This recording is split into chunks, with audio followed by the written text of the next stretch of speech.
y a 10 ans, nous avions déjà la volonté de travailler avec les habitants d'un bidonville et non sur, pour redonner la parole aux premiers concernés.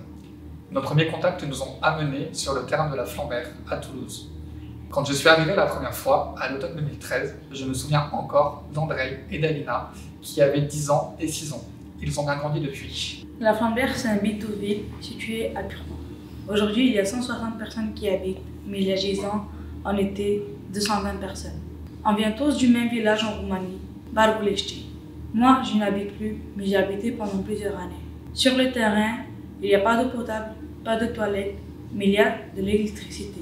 C'est un terrain stable qui ne peut pas être expulsé. Ça permet de mettre en place des projets dans la durée, sans avoir peur d'une expulsion. Pour l'association, c'est un avantage par rapport à d'autres bidonvilles.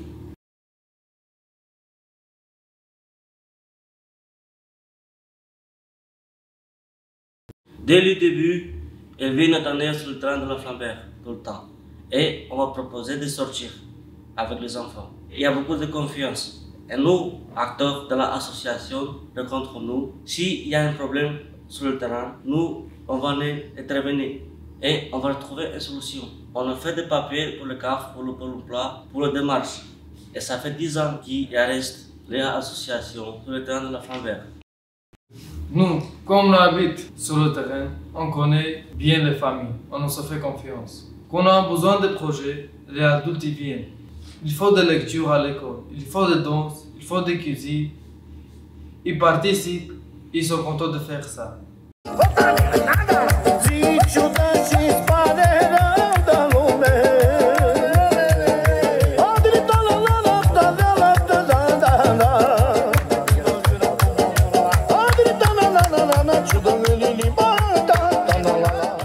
Je me suis souvent demandé où était la frontière entre le professionnel et le personnel. Je ne suis pas sûr d'avoir trouvé la réponse, mais c'est ce flou qui explique, je pense, la longévité de l'association Rencontre Nous. En soi, ce n'est pas le rôle de l'association que d'aider les habitants dans leur démarche, dans les ouvertures de droits, Pôle emploi, la CAF, la CPAM. Mais on a longtemps été les seuls à pouvoir le faire. Il y a des moments où on était les seuls à intervenir, car rappelons-le, Rencontre Nous, ça fait 10 ans, et aucune autre association n'est restée aussi longtemps sur le terrain. On a souvent dépassé nos missions et nos compétences, mais il y a des moments, et le confinement en fut un, il a fallu aider les habitants pour répondre à la détresse sociale, aux urgences. Car rappelons-le, si l'association aide et propose des projets culturels, festifs, joyeux, les habitants vivent dans des conditions de vie très précaires, où il n'y a pas d'eau potable, donc c'est très difficile. Lorsque j'ai rencontré Nathanaël et l'association Rencontre Nous, je n'avais pas vraiment d'informations et je connaissais pas vraiment la culture rome. Et surtout, je n'avais jamais vu de lieu comme la Flambert autrement que sur des images documentaires. Du coup, je savais pas très bien comment j'allais me comporter en arrivant sur le terrain, comment je serais accueillie, quelles émotions j'allais ressentir. Aujourd'hui, on sait qui je suis.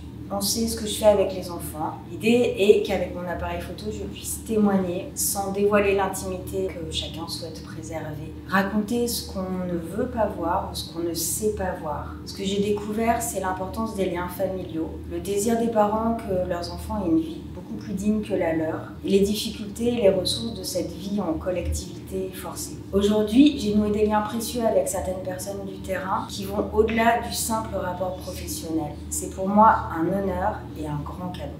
Un moment fort avec l'association, c'était en 2020 pendant la crise sanitaire.